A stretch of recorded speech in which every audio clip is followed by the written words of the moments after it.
algo hace no sé tú? No, pensé que era muy tarde. Bien. Tenemos la del semestre antepasado, esta es la del segundo semestre del 2022, para ser específico, y era sobre un procesador RISC. Esta estaba centrada en arquitectura y específicamente en cómo se organizan las instrucciones de un procesador RISC.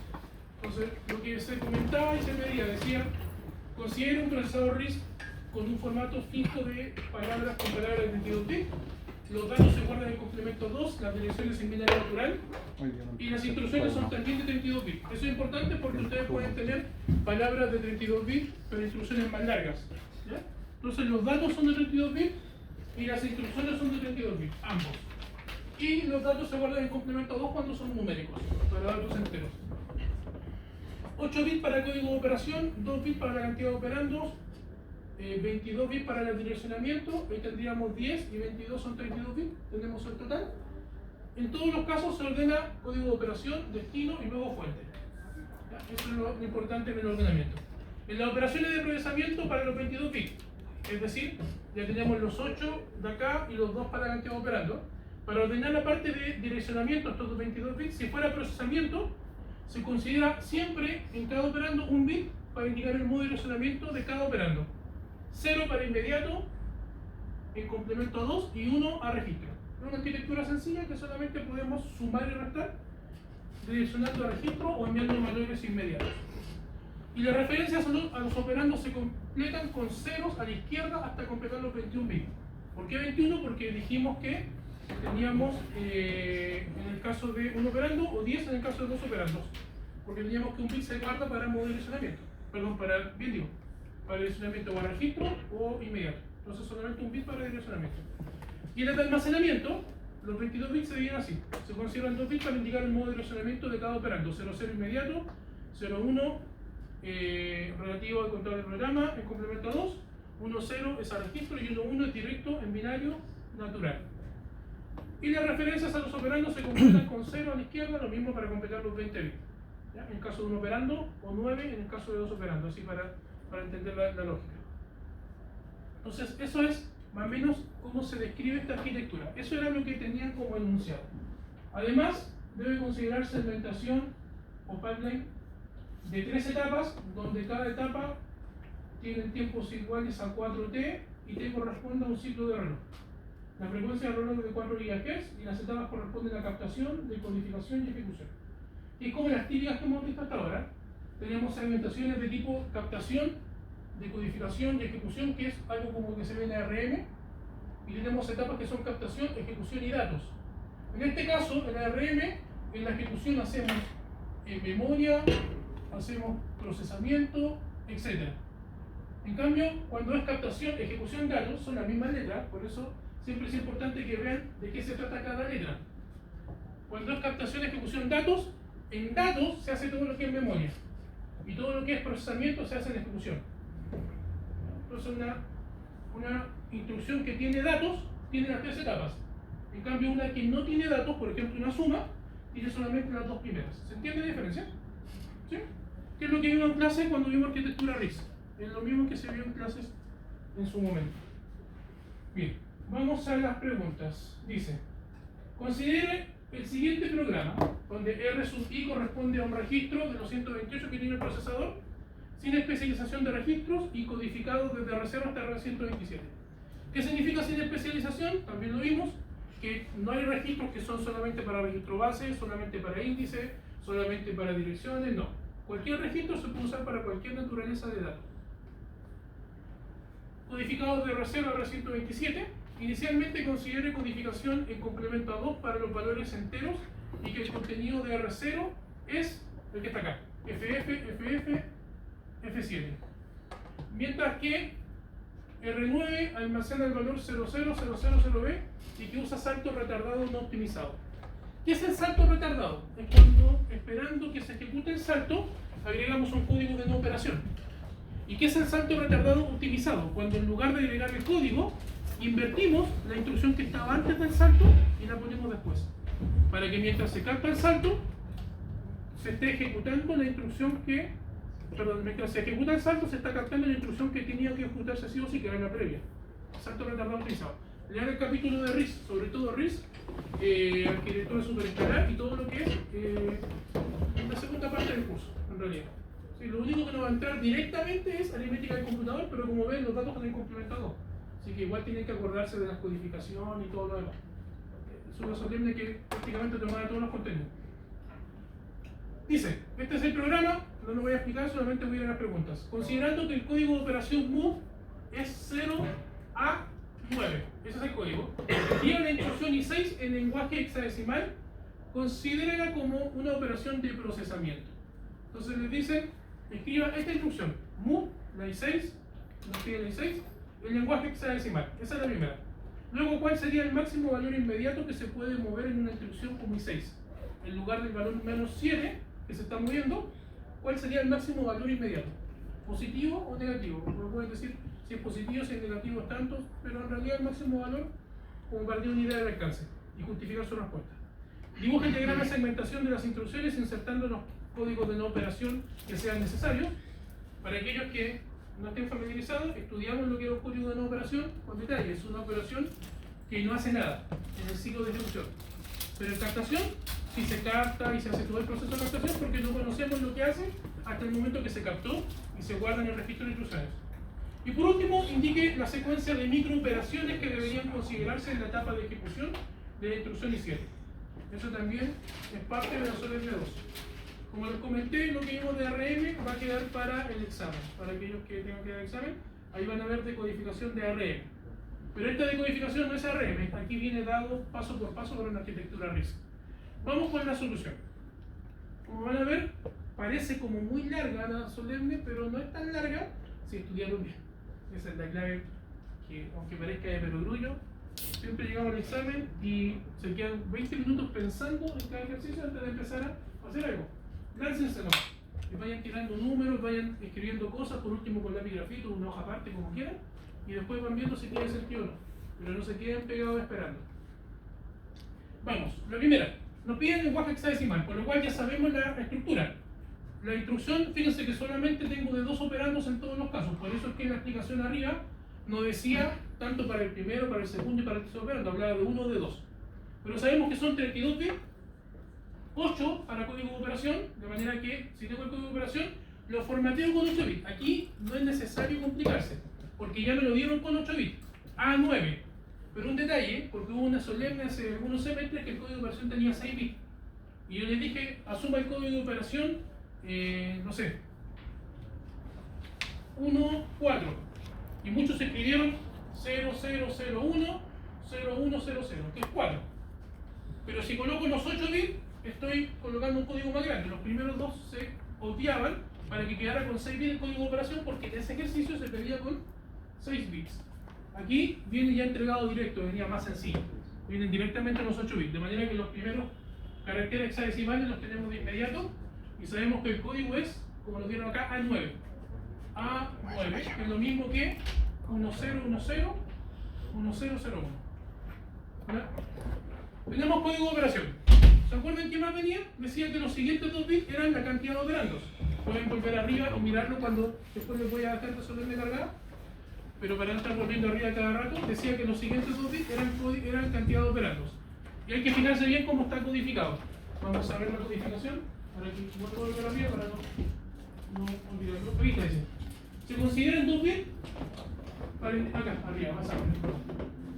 Vamos a ver, nos quedan los 22 de. Ahí está. 8 bits para código de operación, 2 bits para cantidad de operandos. Por lo tanto, si tengo 2 operandos sería 1, 0. ¿Vale? Entonces aquí sería 2 bits para Q de operandos.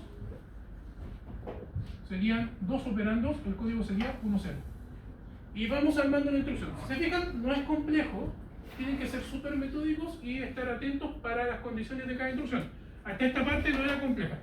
Luego nos quedan los siguientes 22 para direccionamiento. La operación es de procesamiento. Si se acuerdan de la instrucción era un move. Y decía explícitamente, para que no se fueran a confundir, que es una operación de procesamiento. ¿Cuándo es almacenamiento? Cuando es un load o store. Cuando voy a memoria.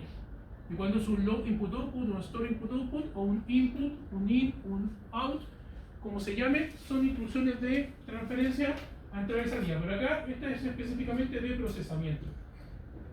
Dice la instrucción I6. I6 es move R1, numeral menos 7. Entonces, tenemos ahí el dato. Vamos con los siguientes 22. Para procesamiento, tenía que centrarse acá. Esto de acá estaba para que tuvieran todos los datos. Pero como vieron, la que pedí era de procesamiento. No era de almacenamiento. Si fuera almacenamiento, me fijo en esta parte de acá. Procesamiento dice, se considera un bit para indicar el modo de relacionamiento en cada operando.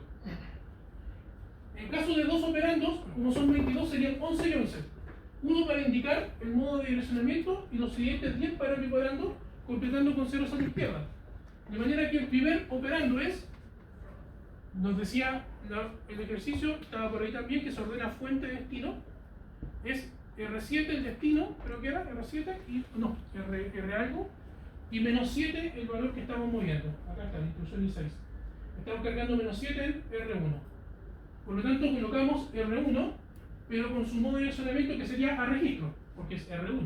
Es un registro, bueno, es raro que tengamos un move a algo que no es un registro, pero tiene que estar indicado de todas maneras, según esto de acá.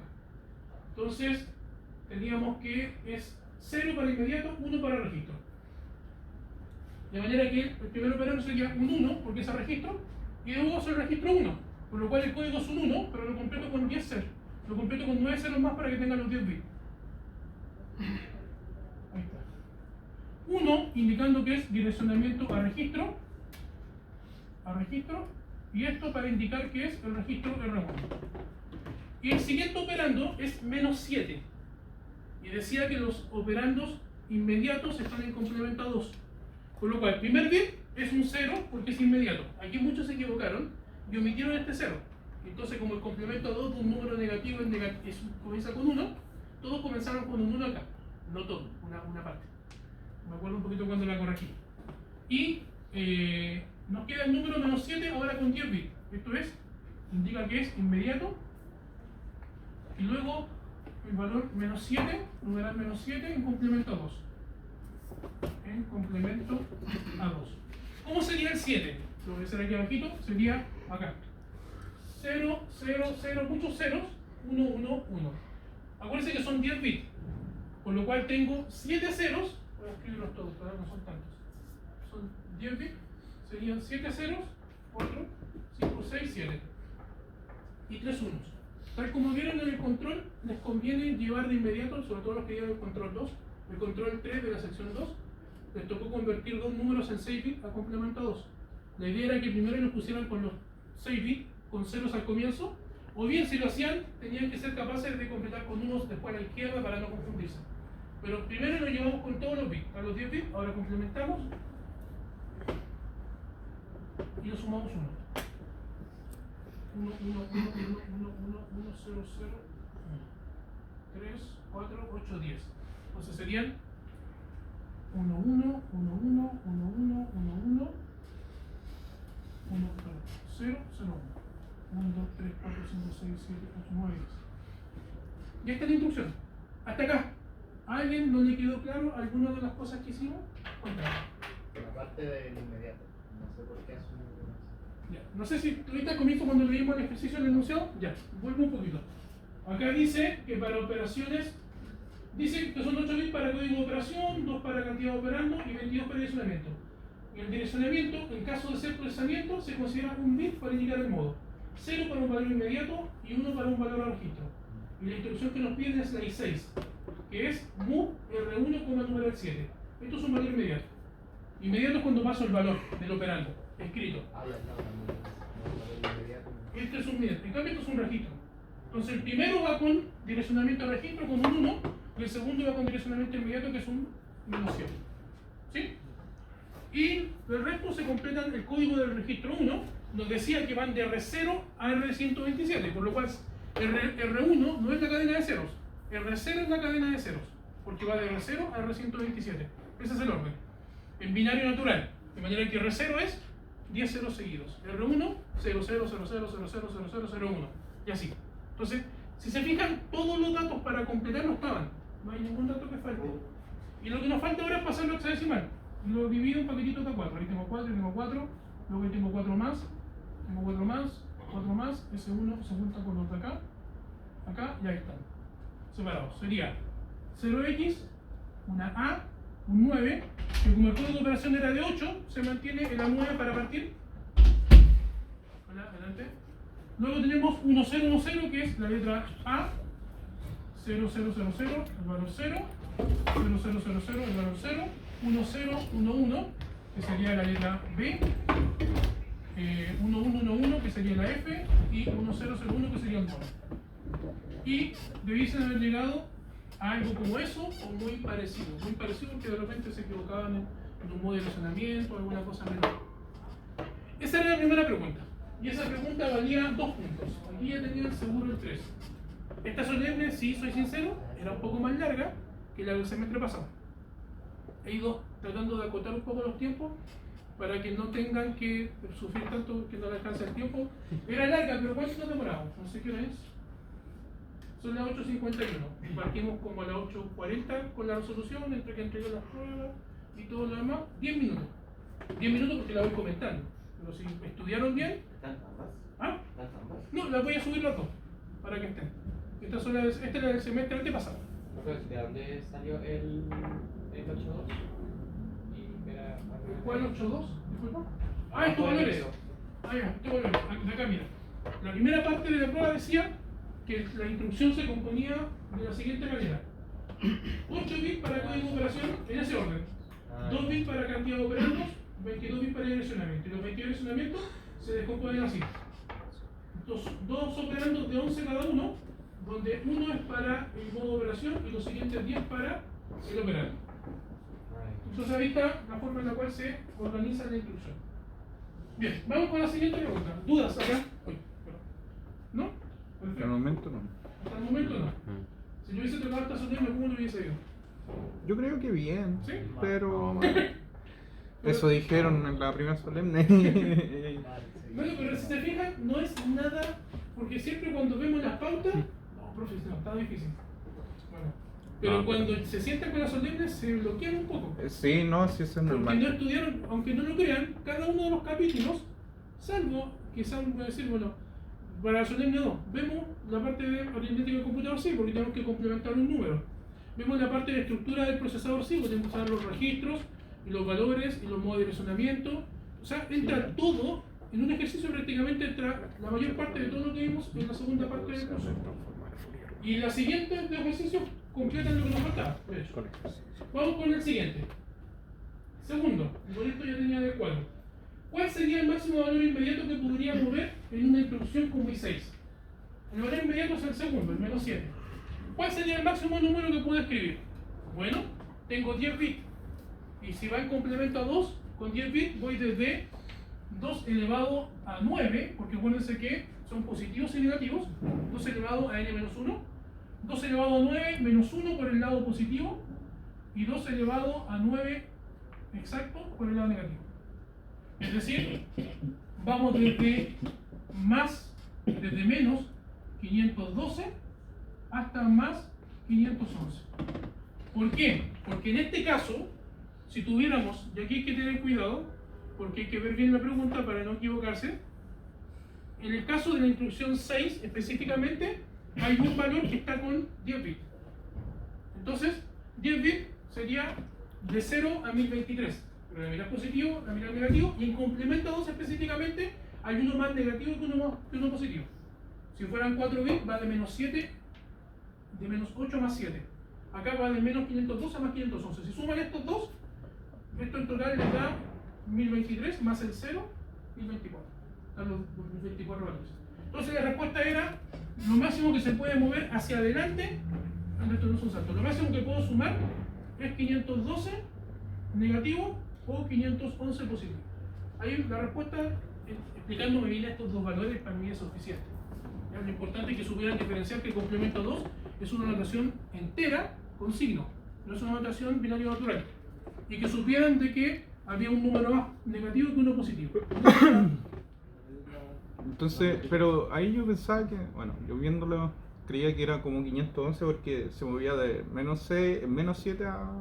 Sí, por eso, si me dicen hasta 511 Igual lo di como correcto, pero lo importante era indicar Los que dos. podía mover un valor positivo o un valor negativo. Ah, ya. ¿Ya? Entonces, ¿cuál es el máximo valor inmediato? El máximo, ahí claro, 511 por ser positivo. El 512 ya es negativo. Si fuera el máximo, en estricto rigor con el 511 ya lo había colocado bueno para hacer la pauta. Ya. ¿Ya? Pero si alguien me colocaba además lo otro, bueno, no estaba de más. Lo importante en la justificación era que por lo menos supieran de que se podían tener un valor positivo o uno negativo. En la justificación. Era lo mismo que. ¿Esa? Ah, ya, vale, perfecto. Luego, dibuja el diagrama de segmentación. Fíjense que aquí ya en 15 minutos tenían el cuadro. Ya, en 15 minutos, porque esta estaba muy ligada a la pregunta anterior. La segmentación. Ahora, para dibujar un diagrama de segmentación tenemos que entender qué dependencias de datos hay y si las dependencias afectan o no. Como es un cauce RIS, es un cauce escalar. En escalar hay un solo tipo de dependencia de datos que se llama dependencia de datos verdadera. Dependencia de datos verdadera. ¿Qué es eso? Es una dependencia de tipo verdadera. Es una dependencia de tipo lectura después de escritura. Read after write. O sea, primero escribo un dato y luego estoy leyendo ese dato en la instrucción siguiente. ¿Ya? Y luego hay que ver si afecta o no afecta, dependiendo de las etapas que tenga nuestro cauce. En nuestro cauce acá las etapas eran, voy a volver arriba, las expliqué al comienzo, pero vuelvo acá, captación, decodificación y ejecución. Por lo tanto, todo lo que es ejecución se hace en una etapa. Memoria, procesamiento, transferencia, toda la ejecución se hace en la última etapa. Y las dos primeras se capta y se decodifica. Vamos nuevamente acá a la pregunta. Entonces, dibujemos el diagrama. Veamos primero si hay dependencias. Ahí está el código, lo voy a agrandar un poquito ahora. Para que vean bien el código. Ahí está. Quizás ustedes ven bien, señor, que vean acá. Vamos con esto. I1. ¿Qué es lo que está haciendo I1? Y esto nos va a servir para entender la solución de que viene también. Vamos a ver un poquito el grado de paralelismo. En este caso se resolvía como RIS, como escalar, por lo cual solamente se buscaba un tipo de dependencia. El R1 movemos desde, le cargamos desde memoria hacia R1. ¿Qué valor de memoria cargamos? El que se apunta al R0. Vimos en la clase que utilizamos esos corchetos para decir que es un direccionamiento con registro base. R0 es el registro base. Si fuera R0,4 es lo que diga R0, le sumo 4 y leo de esa dirección. R0 me indica el puntero de memoria, hacia donde voy a leer. Leo de memoria R1, de memoria R2. Hasta acá no hay dependencia. Esta es perfectamente normal. Aquí, esta porque partimos y esta porque no depende de la anterior. Esta sí depende de la anterior, así que aquí tenemos que revisar si afecta o no. ¿Por qué? Porque aquí leí R2 y lo escribí en un registro. Escribí de memoria R2 y luego estoy leyendo R2. Porque aquí sumo R2 más R1. Por lo tanto, aquí hay una dependencia de tipo read after write, o dependencia de datos verdadera. Entonces, ¿afecta el cauce? Eso es lo que tenemos que ver. De hecho, vamos a ver que en un cauce como este, captación, ejecución y datos, cuando los datos van distintos en la ejecución, sí afectaría. Cuando hagamos el diagrama nos vamos a dar cuenta. Pero aquí en un cauce como el que estamos viendo ahora, captación, decodificación, captación, ejecución, esta captación, decodificación, ejecución, esta. En un cauce como este no afecta. Vamos a ver por qué, para que no se asusten.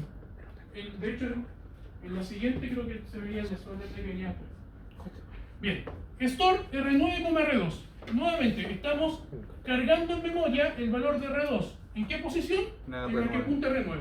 Sí. Por lo tanto, estoy escribiendo en R2 y aquí lo estoy leyendo. Otra dependencia de datos verdadera, read after write. Porque lo escribo y después de eso lo leo. ¿Ya?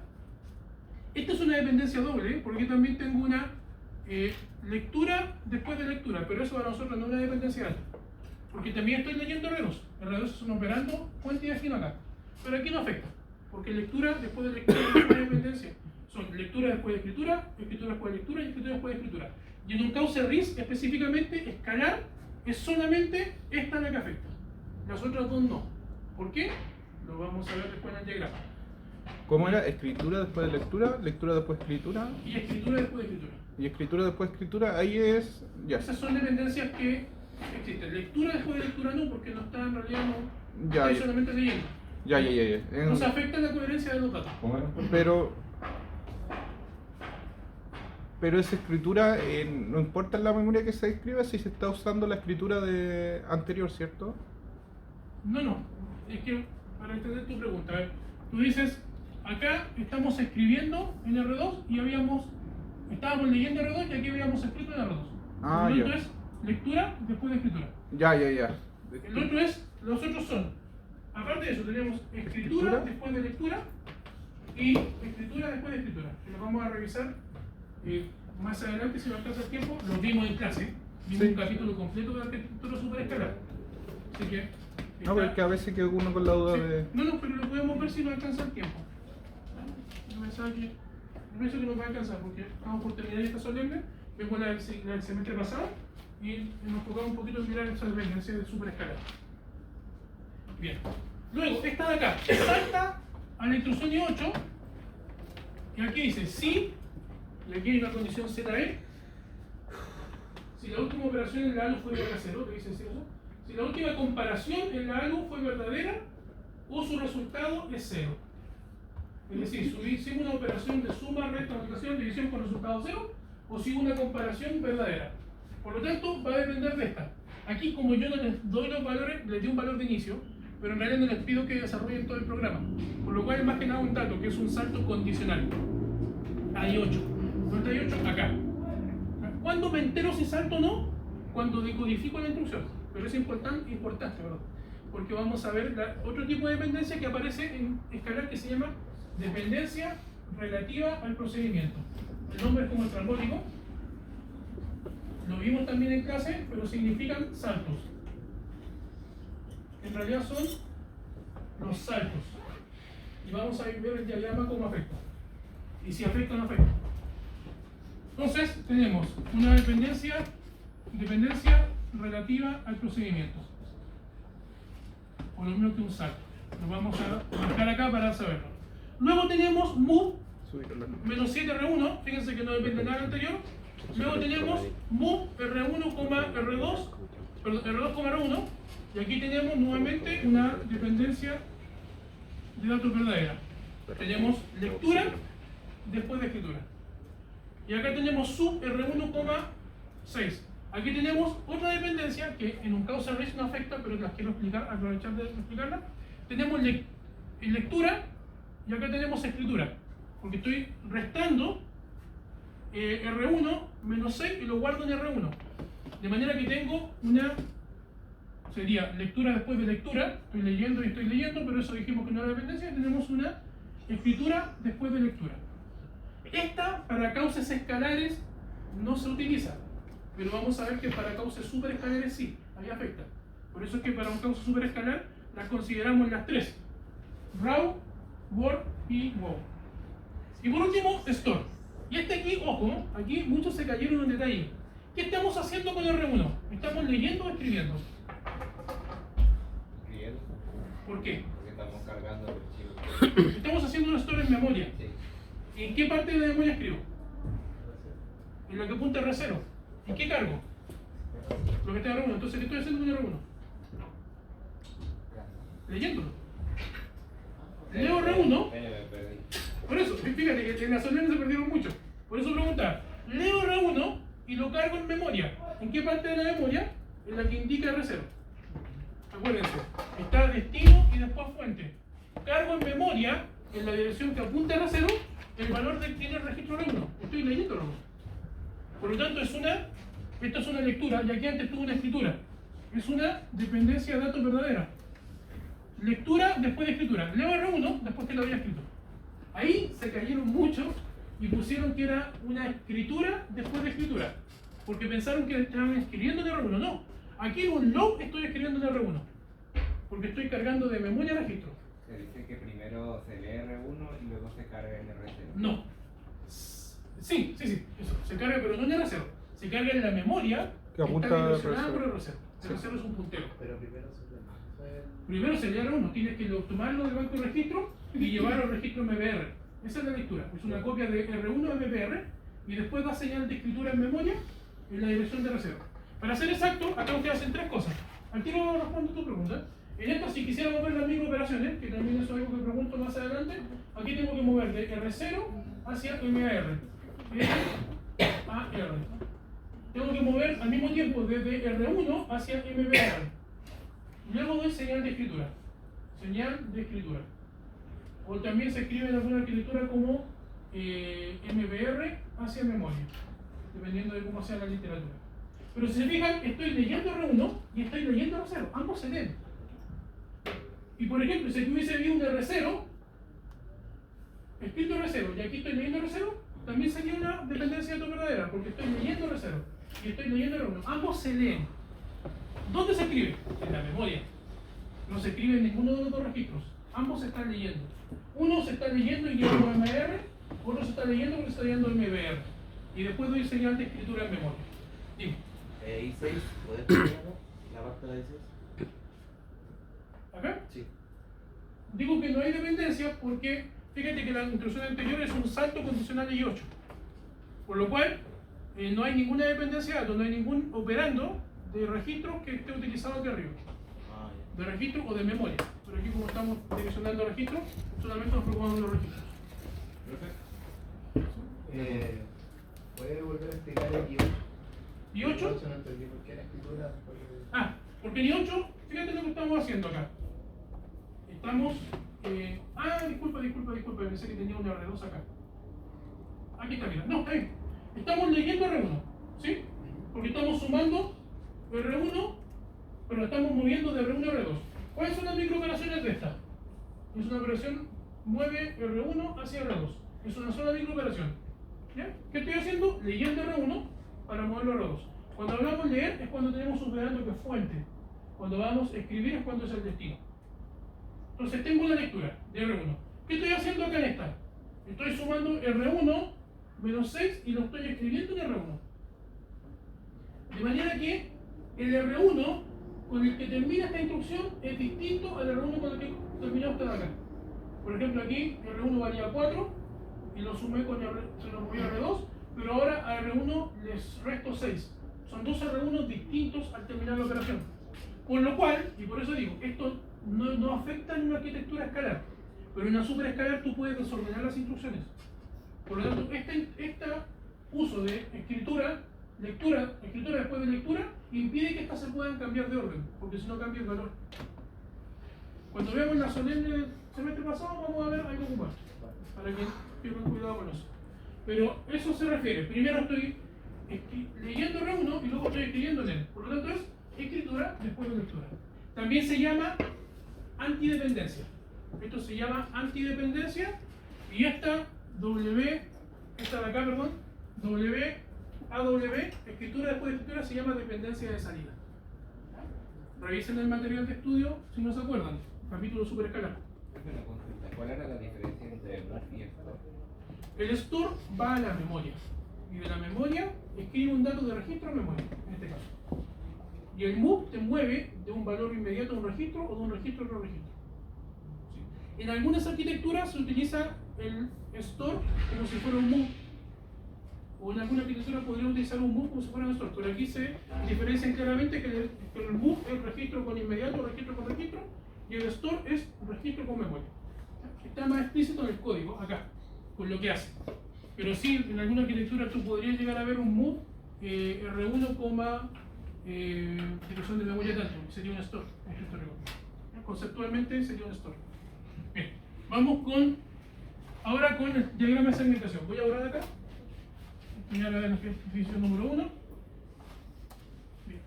¿Por qué es importante identificarla? Para que ahora veamos que en este cauce, que es escalar, las que nos interesan son esa y esa. Las que son WOR o WO, que no hay ninguna, no interesa. Hagamos el diagrama. Tenemos instrucción 1, instrucción 2. La instrucción 1 se capta, decodifica y ejecuta. ¿Ya? Como en este caso tenemos el capta, decodifica y ejecuta, todo lo que en memoria se hace en la ejecución, en el procesamiento, y todo se hace en la ejecución. No hay una etapa de datos por separado. No sé si lo vieron, pero está arribita las etapas. Lo habíamos visto recién.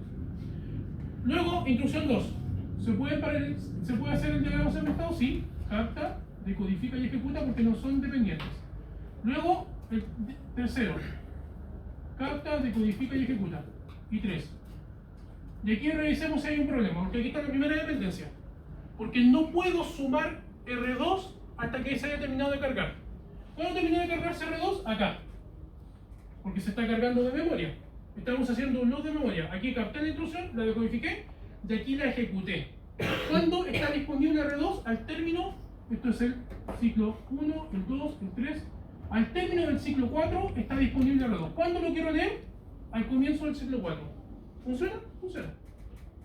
En este diagrama, por eso les decía, en la dependencia de datos verdadero, cuando es captación, decodificación y ejecución, no afectan las dependencias de datos verdaderos, porque hay una sola etapa que ejecuta cosas.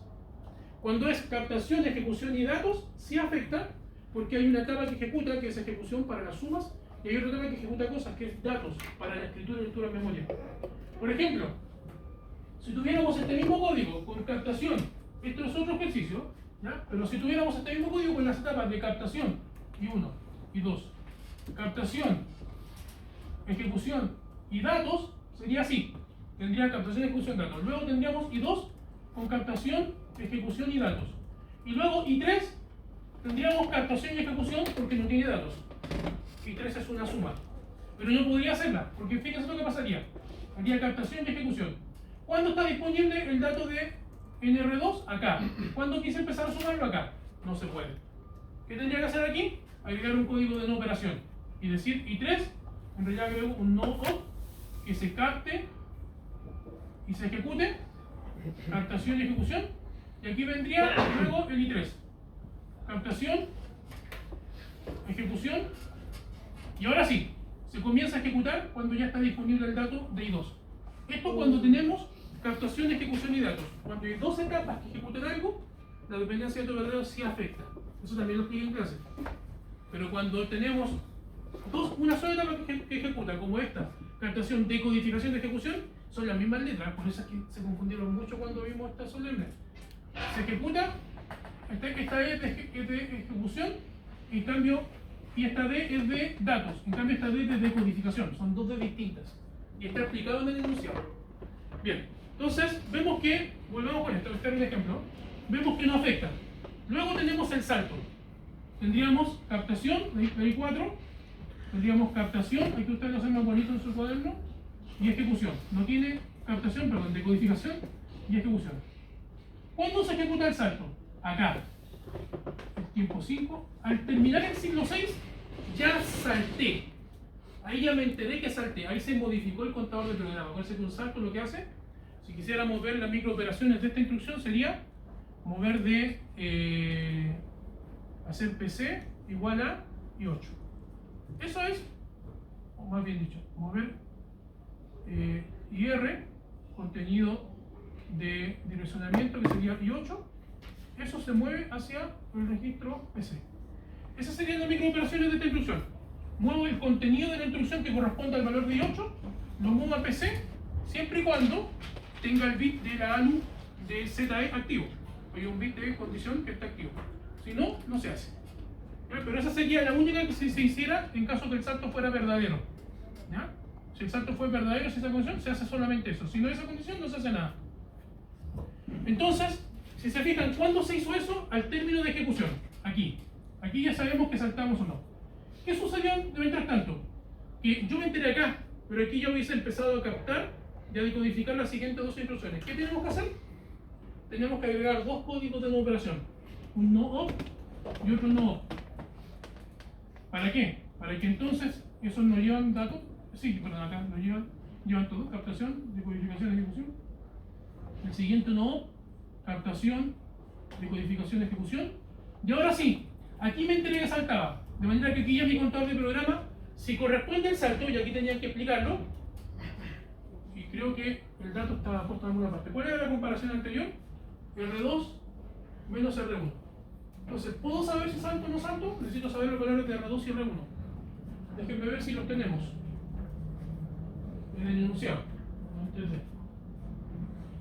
Dice que R9 almacena ese valor, 0B.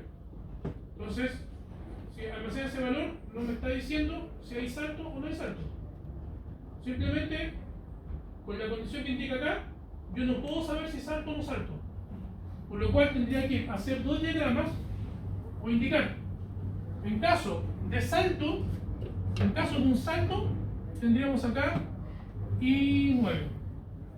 Y la I9 es justamente el store. Aquí comenzaríamos a captar a partir de este punto. Captamos, decodificamos y ejecutamos el store. Y fíjense que concuerda porque aquí no se traslapa. Aquí me entero que salto y aquí tengo la construcción. Y en caso que no salte, porque no hay ninguna condición que indica si salta o no salta, en caso que no salte tendría que hacerlo. Ah, pero disculpen. Antes de, me faltó una cosita. Eso sí lo indicaba. Aquí se decía. Me estaba olvidando que lo había mencionado acá. Ejecución, registros. Ahí está. Usa salto retardado no optimizado. Entonces, es lo que decíamos acá. Lo que hace es agregar dos códigos de una operación.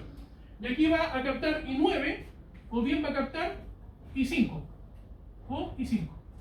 Cualquiera de los dos. En caso que salte, capta I9. En caso que no salte, capta I5. Me servía que hicieran los dos diagramas o que me indicaran al menos que estas dos cosas.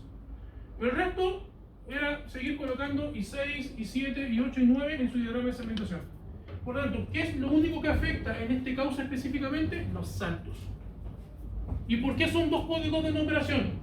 Porque tenemos dos etapas entre captación y ejecución. Acá, perdón, entre captación y ejecución hay dos etapas. Como hay dos etapas, tengo que agregar dos instrucciones. Si hubieran tres etapas, si hubiera captación, decodificación, ejecución 1, ejecución 2, por ejemplo, tendría que agregar una etapa más todavía. Una código de una operación más. Pero se ve en el dibujo, ustedes tienen que fijarse que terminó aquí de saber si saltaba o no, y aquí comienzo a captar la instrucción que sí corresponde, ya sea I9 o I5. Así sería el cauce. Esta era la parte importante que yo estaba buscando corregir. Que fueran capaces de entender que eran dos códigos de una operación y no uno o ninguno. Y no tres. Dos. Eso era lo que se corrigió como correcto. Y luego podían seguir dibujando las demás instrucciones, y 7 y 8 en caso que no salte, o bien hasta acá en caso que salte. ¿Ya? Pero lo importante era la técnica del salto retardado no optimizado. ¿Cuál es el salto optimizado? Es cuando miramos y decimos, voy a saltar y tengo que agregar dos instrucciones. Aquí no sería una, serían dos instrucciones de por medio. Entonces aquí está el salto. ¿De qué depende este salto? De esta operación de acá. Entonces hay una entre medio que es store, pero no puedo agregar otra más. Tendría que buscar una instrucción que sí se ejecute sí o sí. Tenemos eso. Tendría que colocar el salto por acá, más o menos. Aquí, un BZE y 8. Entonces aquí tendría que mover el salto y esta instrucción la pongo aquí entre medio. Eso sería un salto optimizado. Porque cuando estoy captando, ejecutando, descubriendo y ejecutando, cuando estoy ejecutando el salto, ya capté y decodifiqué esta. Y ya hice esta. Pero ¿cuál sería el problema? Que todavía no la ejecuto. Y si no la he ejecutado, yo no sé si tengo que saltar o no. Por lo cual, en teoría, si no fuera salto retardado no optimizado, tendría que agregar igual un código de una operación. Es un poco complejo, por eso puse la opción más sencilla, porque el salto no optimizado, para que fuera, entre comillas, fácil. Como les digo, si estudiaron bien, hubiesen podido resolverlo sin problema. Y el último ejercicio, para cerrar esta solemne, dice, indique la secuencia de microoperaciones que deberían considerarse en la etapa de ejecución de la instrucción 7. Esa es la 7, move R1, R2, R1. ¿Cuáles serían en la etapa de ejecución? Primero veamos captación. Captación siempre son las mismas, no es la que pregunto acá. En captación siempre llevo, para recordárselo nada más, muevo desde PC hacia MAR, luego hago señal de lectura en memoria, o bien lo pueden escribir como memoria a MBR. Ya no escribe. Esto no va a botar. No se recarga. Memoria MBR. Y en paralelo puedo hacer PC igual a PC más 1. Y por último hago MBR hacia IR. Eso sería para un ciclo de captación. Todas las instrucciones tienen las mismas microoperaciones en captación. Todas. Porque captamos indiferente de cuál es la instrucción.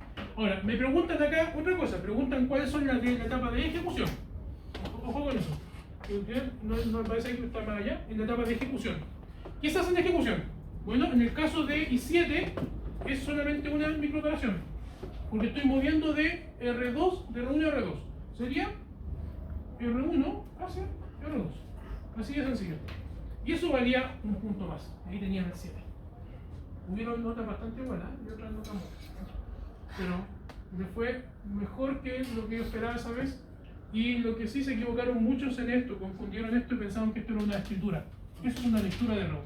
Ahí donde muchos se equivocaron en la dependencia. ¿Va a salir en la columna? O sea, No no necesariamente. pero Van a haber ejercicios de donde tienen que ver paralelismo. Estos que vimos acá se llama paralelismo de instrucciones. Ver las que son de independiente. ¿Va a salir algo así? Sí. Pero no es exactamente lo mismo. Va a ser, la arquitectura también cambia un poquito. No repito la solemnidad exacta porque, aparte de ser caótico, la idea justamente es que estudien todos los contenidos para que se preparen bien. Bien, ahí está. Y la otra pregunta, o sea, ¿de qué puede ser? Ah, no, vamos a ver la solemnidad del semestre pasado y ahí van a tener más un abanico completo. Con esta consulta, lo único que faltó ver, y quería antes de hacerlo, para que vean que lo que también se puede preguntar acá, o que también se podría haber preguntado, es el grado de paralelismo. Hay un grado de paralelismo de máquina y uno de instrucciones. ¿Qué es paralelismo de instrucciones? Es cuando, ahí está. Paralelismo de instrucciones es cuando digo qué instrucciones se pueden hacer independientes de las anteriores. Por ejemplo, ¿cuál sería el grado de paralelismo de instrucciones de este programa? 1, 2, 3 son independientes, se pueden hacer. Esta tiene su matiz porque viene después de un salto, pero en teoría si no se saltan, ¿se puede hacer? Sí, porque no depende del anterior. De un total de 9. ¿Cuál sería el grado de paralelismo? Un tercio, 33%. Es sencillo. Ahora vamos a verlo con otro código, justamente en la solemnidad 2 se preguntaba eso, en el semestre pasado. Entonces voy a cerrar esta y nos vamos a la solemnidad 2 del semestre pasado.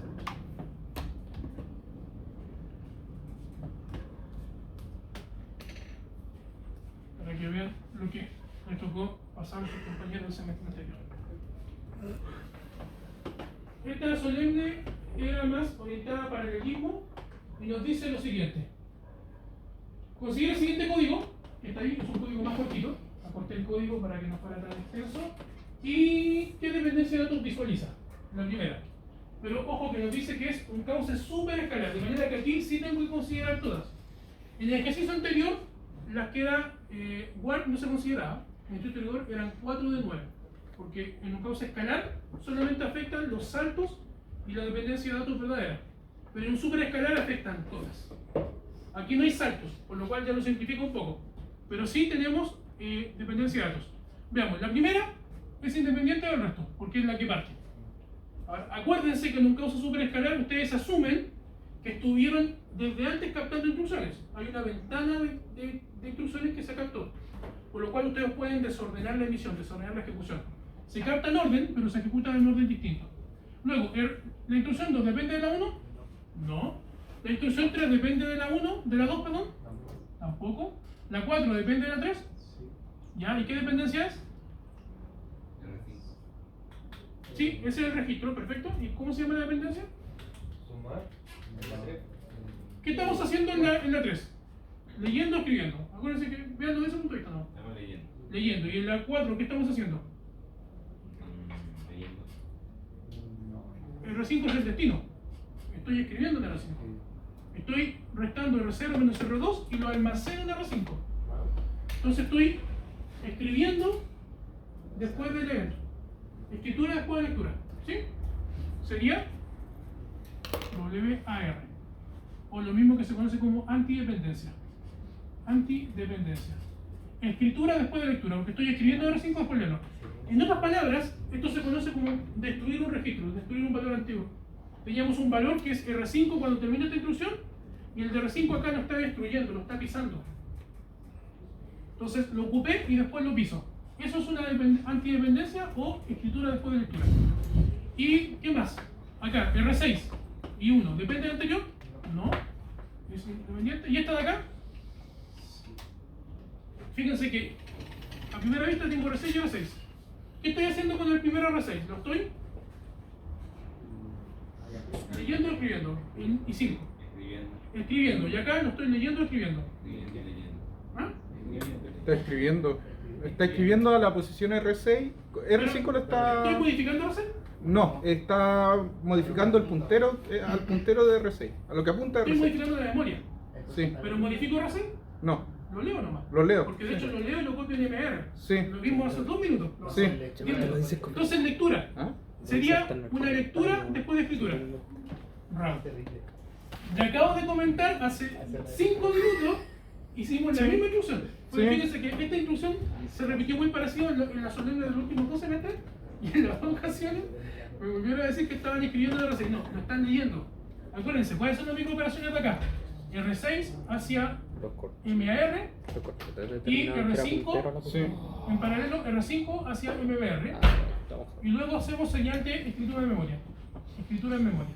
Esas son las 3 microoperaciones para un stop. Porque Bien. estamos leyendo R5 y leyendo R6.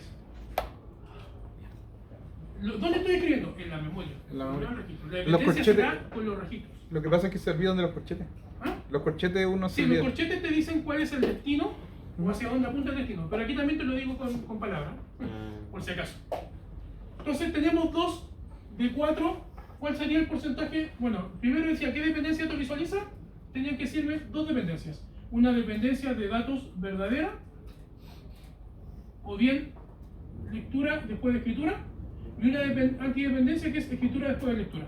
Eso ya valía un punto, ya tenían un 2.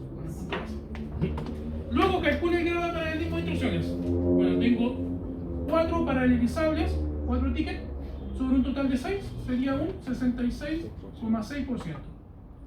O 66,7 o 67, entendía que eran 2/3. ¿Ya? ¿Hasta ahí? ¿Se entiende, cierto? Lo habíamos visto en el ejemplo anterior también. Luego, considerando acá, elija una de las dependencias y explique de qué manera se puede resolver. Debe considerar cualquiera de las técnicas vistas en clases. Y aquí es cuando la memoria falla, pero abruptamente. ¿Cuáles fueron las técnicas que vimos en clase? En la clase de superescalar vimos 3. Una se llama política de emisión desordenada, que puedo cambiar el orden de las instrucciones al momento de ejecutarlas. Se captan siempre en el mismo orden. La otra se llama renombramiento de registros. Que cuando, y esas sirven, lo expliqué, sirven para cuando son escritura después de algo. Por ejemplo, escritura después de lectura o escritura después de escritura, puedo usar renombramiento. Cuando es dependencia de datos verdadera, no me sirve el renombramiento. Y la última era duplicidad de recursos. Por ejemplo, si el ejercicio dijera, considere que tiene una sola halo de puntos flotantes y hubieran 2 sumas de puntos flotantes al mismo tiempo, no las puedo hacer. Entonces tendría que agregar una siguiente halo de puntos flotantes. Esas son las 3 técnicas. Veamos acá. Tenemos 2 dependencias, una antidependencia y una dependencia no verdadera. ¿Cómo podemos resolver la antidependencia? Es la más sencilla, renombramiento. ¿Qué se hace? Se renombra el registro 5 en este punto como un 5', o lo puedo renombrar como R55, no sé, y como R15 y R15, no sé. Entonces cambio, porque este R5 de acá es el mismo valor lógico del R5 de acá. El valor que se restó acá y se guardó en R5 es el mismo que se está leyendo acá. Por lo cual tengo que renombrar en ambas instrucciones. De hecho, en la pauta decía que si renombra solamente acá y no menciona que también se tiene que renombrar en I6, hay un error. Porque I6 necesita el valor lógico de acá, de este R5, y no del de acá. Entonces se renombran ambos. Y este R5 tiene un valor distinto. A ver con un asterisco. Este R5 puede ser el valor 20 y este ya, si resto estos dos me puede dar 40. Pero este 40, estos dos serían 40. Porque son los mismos valores lógicamente hablando. ¿Se entiende, cierto?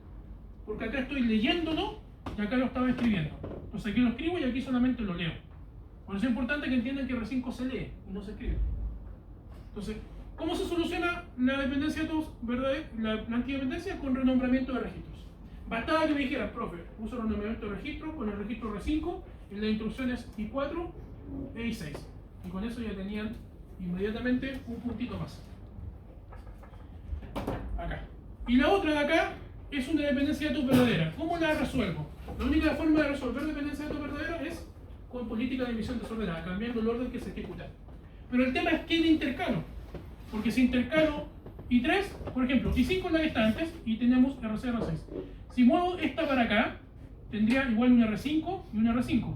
Por lo cual Cambiaría el orden, pero seguiría teniendo una dependencia de verdadera. Si muevo esta, no puedo, porque si muevo esta, sería un R5 distinto. Tendría que hacer dos cosas. Tendría que usar política de emisión desordenada y renombramiento juntos. Porque si renombro R5 por R15 y al mismo tiempo muevo esta intrusión aquí entre medio, sirve. ¿Por qué sirve? Porque este R5 es un R5 asterisco y este R5 de acá es un R5 círculo, un R15. Entonces puedo mezclar dos cosas, renombro registros y desordeno la ejecución. Ejecuto primero I1, I2, I4, I5, I3, I6. Tendría que decirme así, profe, ejecuto I1, luego I2, luego I4, luego I5, luego I3 y por último I6. Con ese orden se puede, y ahí ya no quedan dependientes entre ellas. Y para ser exactos se ejecutan de 2 en 2 porque dice que es un cauce escalar de grado 2. Serían, ejecuto I1 con I2 al mismo tiempo, I4 con I5 al mismo tiempo y I3 con I6 al mismo tiempo. ¿Ya? Lo que no puedo hacer es ejecutar I5 con I6 juntas. ¿Por qué? Tienen dependencias entre ellas. Por eso es que aquí afectan todas las dependencias, porque se ejecutan de 2 en 2. ¿Se entendió? Si se perdieron el capítulo superescalar, créanme que van a estar todavía en el aire, pero no puedo repetir la clase completa, solamente voy dando los tips para resolverlo. Créanme que eso ya es alto. Supone que esto tendrían que manejarlo ya completamente, o verlo con el ayudante, pero aprovechamos que las queda una clase. Bien, entonces tenemos las dos soluciones. Para si se enfocaron en la de arriba, es solamente renombrar. Si se enfocan en la de abajo, es una mezcla de renombramiento más lo otro. Hay algo que sí se podía hacer. Ah, no, tampoco, porque si muevo. Algunos movieron I1, dijeron R0 acá. Pero este R0 después lo estoy leyendo acá. Entonces no puedo mover I1 más abajo que I4.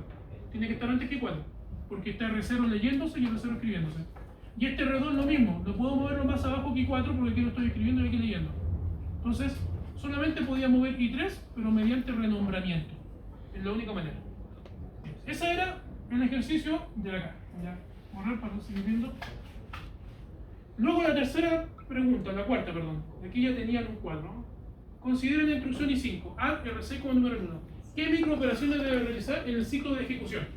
Se fijan, se parece mucho a la solemne anterior en cuanto a contenidos.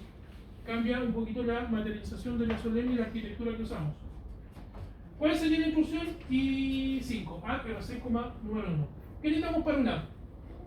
Tenemos que mover los operandos a la ALU, por lo cual muevo R6 hacia la ALU al registro X, y en paralelo muevo el otro operando. Pero ¿de dónde saco el otro operando? ¿De dónde saco este numeral 1? El valor inmediato 1. ¿Dónde está? ¿Dónde vive? En el registro de instrucciones. ¿Se acuerdan cuando vimos el ejercicio de la solemne anterior? Sí. Que el numeral 7 estaba escrito en la instrucción, incluso la decodificamos completa, la escribimos completa en hexadecimal, y el numeral 7, que era 1, 1, 1, 1, 1, 1, 1, 1, no sé, 1, 0, no me acuerdo el valor exacto, ese número estaba escrito en la instrucción. Por lo cual, ¿de dónde muevo? De IR, voy a ponerlo aquí con otro plumón, tampoco ya estamos yendo el semestre de los plumones. De IR, muevo la parte correspondiente al numeral 7 hacia la ALU, al registro I. Son dos registros. R6, R6 a la ALU, registro X, y en paralelo IR numeral 1, no 7. Gracias. Me acordé que me había pegado con el ejercicio de los número 1 hacia la. Y luego doy señal de suma. Señal de control de suma en la ALU. Y por último, ¿qué me falta? Sumé. ¿Qué tengo que hacer ahora? Almacenar. ¿Dónde se guarda? R6. R6, exactamente. Muevo de la ALU el resultado hacia R6. Esas eran las 4 microoperaciones. 3 tiempos distintos, 4 microoperaciones. Si fuera una unidad de control microprogramada, serían 3 microinstrucciones. ¿Sí? Dijo que las primeras dos pasan en paralelo, ¿cierto? Sí, se pueden paralizar. Todo lo que se puede hacer en conjunto se hace en conjunto. ¿Qué es lo que se puede hacer en conjunto? Por ejemplo, sumar y mover su resultado, porque tengo que tratar que se sume y después moverlo. Y para sumar tengo que tenerlo operando. Entonces, eso te da secuencialmente el orden lógico. Eso valía otro puntito, ya tenían el 5. Consideren la instrucción store R6, R5, qué microoperaciones se deben ejecutar en el ciclo de ejecución. Veamos el store. ¿Qué hacemos en un store? Creo que lo había hecho delante. pero movemos la dirección hacia MR. ¿Cuál es la dirección? El contenido de R6. R6 hacia MR. En algunas arquitecturas lo colocan así, con un paréntesis diciendo que mueven el contenido. Pero en el caso de un registro, claramente lo que mueve es el contenido, porque no puedo mover el registro físicamente. ¿Ya? R6 hacia MR y en paralelo, R5, fíjense, estoy guardando R5 en memoria según el valor que R6 me dice como dirección. R6 es la dirección, MR, y R5 es el contenido que muevo, se va hacia MBR. Ambos los leo y los copio en MR y en MBR. Y luego doy señal de escritura en memoria. Y termino. Aquí también pueden escribirlo así, como MBR hacia memoria. También lo coloca así el libro en su literatura. MBR a memoria para una escritura en memoria. Puede ser así o así. Ambas cosas se tenían como correctas. Y ahí tenían ya un 6. Veamos la última pregunta, que era para sacarse el 7. Hasta acá, dudas. Por eso, esta era un poco larga. Por eso es que no era difícil. Piensen que empezamos y todavía nos quedan y tienen 1 hora y media para el curso. Y este sí, el año pasado entró uno de puntos flotantes de menos 28,5 codificado en puntos flotantes de sentido técnico. Aquí no nos pedía pasar de complementado a puntos flotantes, le daba el valor listo. ¿Cómo sería el valor? Si con esto cerramos y después respondemos dudas. O respondo dudas. No sé si alguien más responde. Menos 28,5. Sería, primer bit, un 1 porque es negativo. Luego viene el exponente sagrado con un sesgo de 127. Pero escribamos primero 28,5. ¿28 qué es? Hacemos la tablita, que aquí también algunos se equivocaron en el control, pero son errores menores. Dividido por 2 me da 14 y sobra 0. Dividido por 2 me da 7 y sobra 0. Dividido por 2 me da 3 y sobra 1. 1 y sobra 1, y este 1 pasa para acá. 1, 1, 1, 0, 0. Lo compruebo. Sería 16 más 8, 24, más 4, 28. Entonces, ahora lo tengo que escribir ese valor. Voy a omitir, voy a poner aquí 1, 1, 1, 0, 0, coma algo. ¿Qué es el 0,5?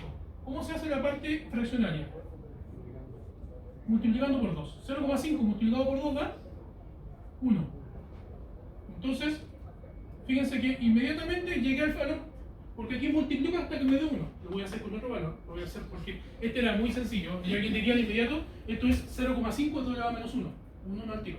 Pero hagámoslo con 0,8. Para que veamos un ejercicio un poquito más largo. ¿Ya? Que no es exacto, pero ahora hagámoslo un poquito más exacto. 0,75. Ahí está. Lo multiplico por 2. ¿Cuánto me da? 1,5. ¿Ya? Entonces me guardo el 1 acá y lo dejo acá como 0,5. Así lo voy haciendo. 0,5 por 2 me da exactamente 1,0. Me guardo el 1 acá y esto es un 0. Y cuando ya me queda 0, terminé. Como esto puede que sea inexacto, hagámoslo ahora con 0,8. A esto se lee ahora sí de abajo hacia arriba. Sería 0,11. Hagamos 1 con 0,8. 0,8. Por 2 sería 1,6. Guardo el 1 y dejo el 0 acá. 1 más 0,6. Así se lee. 0,6 por 2 es 1,2. 1 más 0,2. 0,2 por 2 es 0,4. Por 2, 0,8. Y aquí fíjense, sería un 0 y un 0. Y aquí este es periódico. Uno ve la división es periódica en base 10. 0,33333. Aquí es periódico. ¿Cuál es el periodo? Porque aquí vuelvo a 0,8.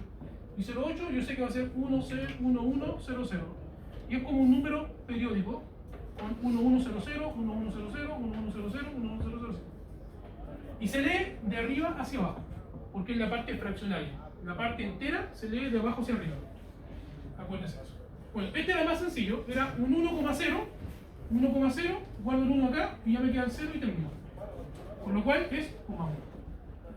Eso era la primera parte. Y esto está multiplicado por 2 elevado a 0. ¿Cuántas veces tengo que borrar la coma? 1, 2, 3, 4 veces. 1, 1, 0, 0.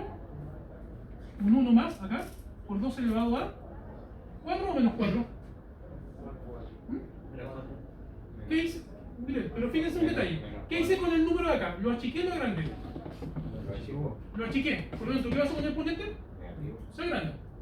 Si achico una parte, agrando la otra para que el valor siga siendo el mismo. Entonces, esto era 28,5 por 1 Y esto es 1,70 y algo multiplicado por 2 elevado a 4, por 16. Lo corrí 1, 2, 3, 4 veces. 1,7 más o menos por 16 me da 28,5. Aquí no sé qué lo calculan, 1,70 y algo. 0,5 más 0,25, 75. Y esto es 1 partido en 16 y algo más chiquito. Está el otro número. Entonces, exponente es 4. 4 más 127 es igual a 131. ¿Cuál sería el exponente sacado? 131. Vamos nuevamente dividiendo por 2, sería 65 y sobra 1. Luego sería 32 y sobra 1. 16 sobra 0. Acá sería 8 sobre 0, 4 sobre 0, 2 sobre 0, 1 sobre 0 y este 1 pasa para acá. Sería de abajo hacia arriba 1, 0, 0, 0, 0, 0, 1, 1. 128 más 2, 130 más 1, 131. Entonces vamos con nuestro exponente. Sería 1, 0, 0, 0, 0, un 0 más, 0, 1, 1. Y tenemos nuestro exponente secado.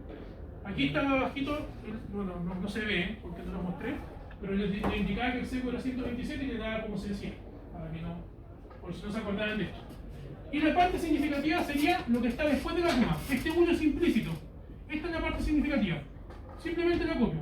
1, 1, 0, 0, 1. Tengo 5 y tiene que estar con 23, agrego 18 ceros más. Ya, hay 18 ceros ahí. Y luego lo escribimos en hexadecimal. Tomamos estos primeros 4 en la letra C, 0 aquí, C, luego tengo 0001. No. Fíjense que ya se estaban moviendo un bit.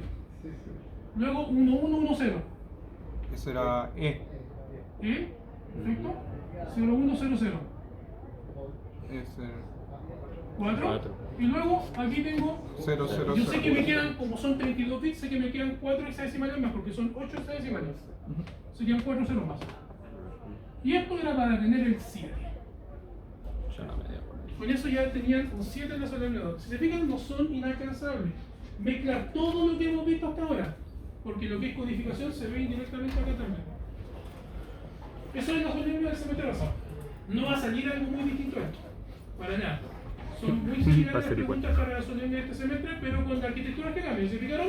En una arquitectura les dice cantidad de operando y codificación más detallado. En otro fue más orientado para el mismo de instrucciones. Va a ser algo parecido. Va a ser un poco de la solemnidad que vimos al comienzo y la que vimos recién.